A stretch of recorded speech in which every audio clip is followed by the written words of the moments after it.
Hello and welcome to the Gonzales Mitchell Show. I'm Clay Mitchell. And I'm Patrick Gonzales. And Patrick, over the past couple of weeks, you've been updating us on what you think the electoral map is. Have things changed? Where are we this week? What do you think? Well, Clay, like sands through an hourglass, so are the days of our lives. And Clay, the tides roll in and the tides roll out.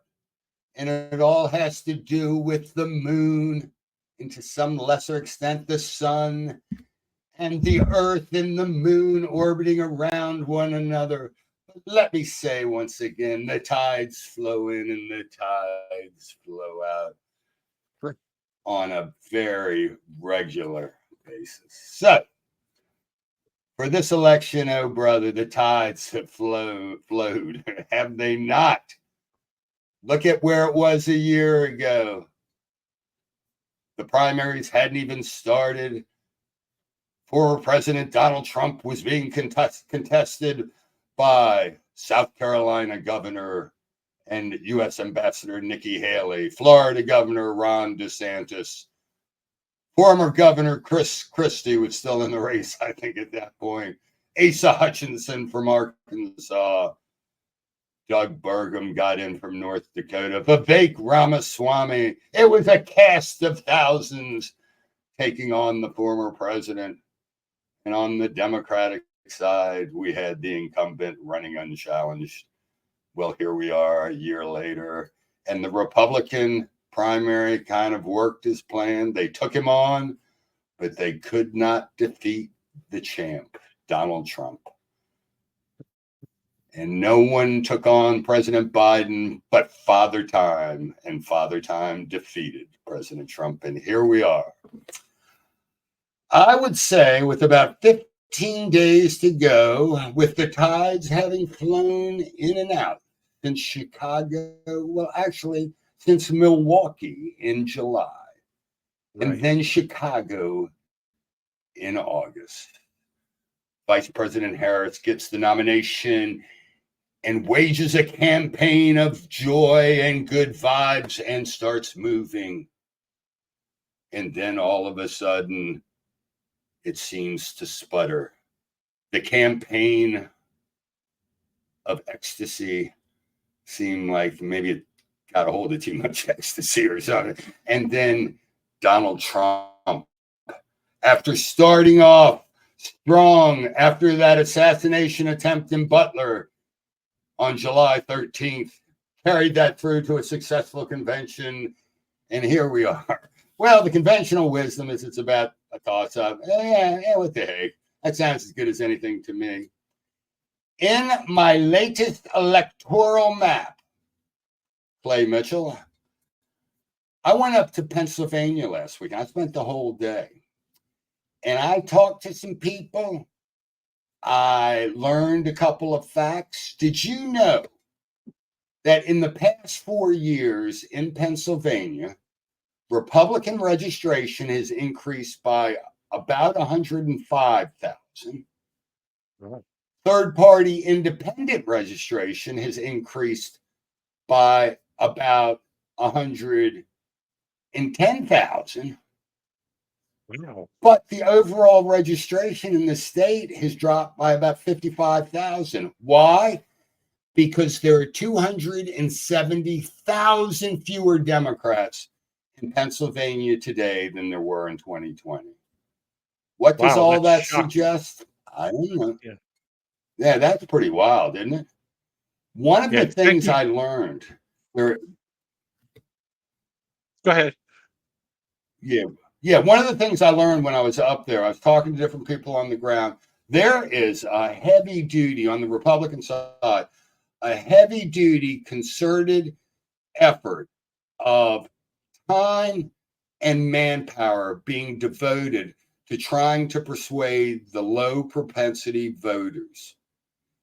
And an anecdotal experience I had was talking to someone that's working with the Amish. Well, in the past, the Amish, are very religious people. and they stay away from secular politics. They always have. But he said for them, things have gotten so bad that they are out and they are registering Amish, and Amish are voting. So that's supportive of the notion of a great effort to get low propensity voters involved. So because of that trip, in my Politics with Patrick map this week, On that C4 and appeared Brian Neiman on show. Wednesday, the C4 and Brian Neiman show, I moved the great Commonwealth of Pennsylvania, the Keystone State, into the Trump column. I do believe that Donald Trump, come November 5th, is going to carry Pennsylvania as he did in 2016. Wow, the mighty That's Casey what is up to I bat, think swings is for the going to fence. happen. I noticed, I Patrick, prefer the mighty Karnak. I prefer the mighty Karnak as my metaphor. But if you insist on Casey, I will take that. I'm sorry, I didn't mean to interrupt. okay. No, I've noticed the past few days reporting on some of the congressional Democrats that are running in Pennsylvania with their television ads are tying themselves sort of to President Trump, where they'll say, I got worked with President Trump to get X amount of bill passed. And that's in the ad. That says to me that there's some internal polling there that shows things aren't going quite the way they were, I think, maybe a month, 6 weeks ago, which supports your theory that Pennsylvania looks like it's going to go towards the Trump camp. Now, what do you think about North Carolina, where there is a record number of early votes out? I think it was 250, 300,000 votes, which was which Right. blew the door off of how many early votes there were. What do you read into that? Well, right now I'm still in a holding pattern on North Carolina because of the logistical problems created by the storms. Yeah. Um, the evolution kind of North Carolina being driven by that population growth in the Research Triangle, the Durham Raleigh area, Hmm. primarily by academia, and that people of that ilk. So I'm still kind of holding off.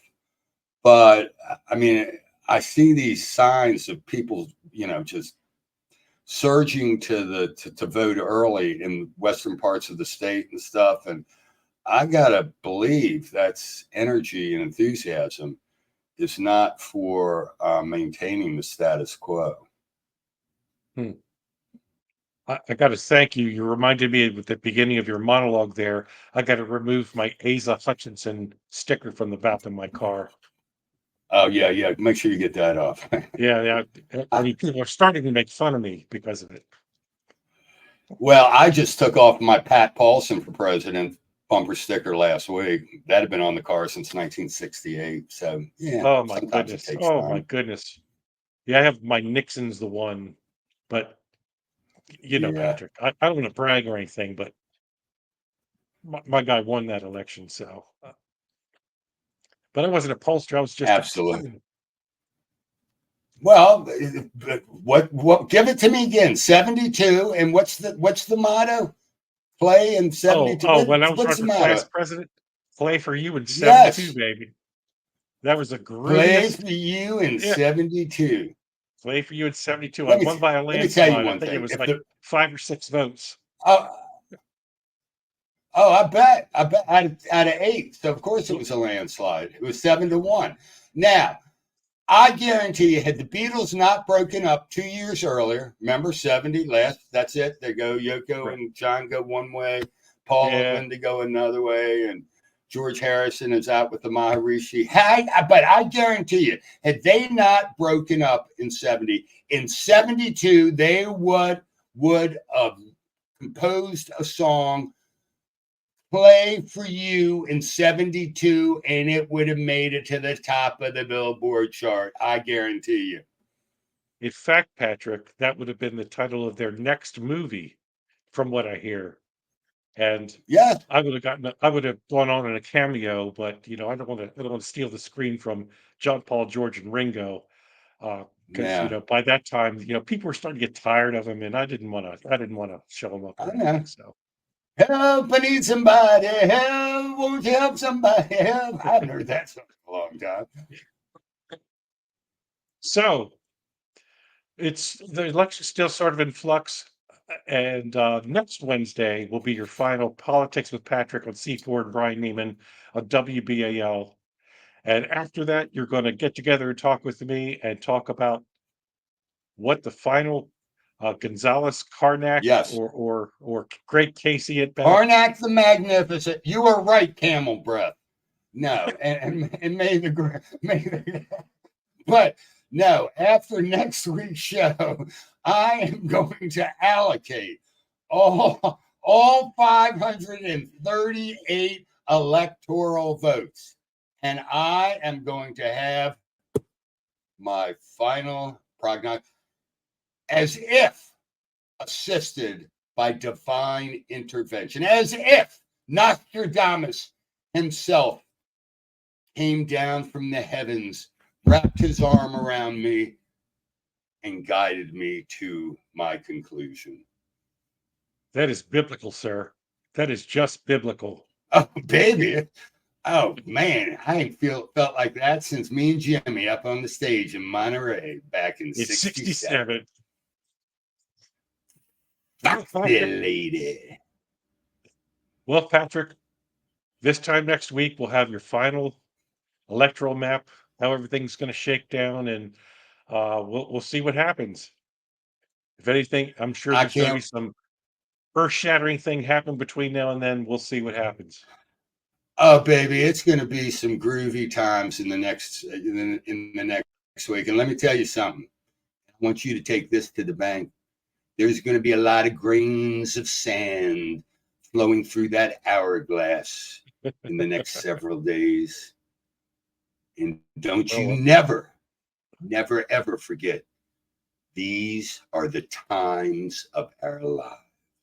that's exactly right, Patrick. And with that, I think it's time to say goodbye, Patrick. Goodbye, Patrick.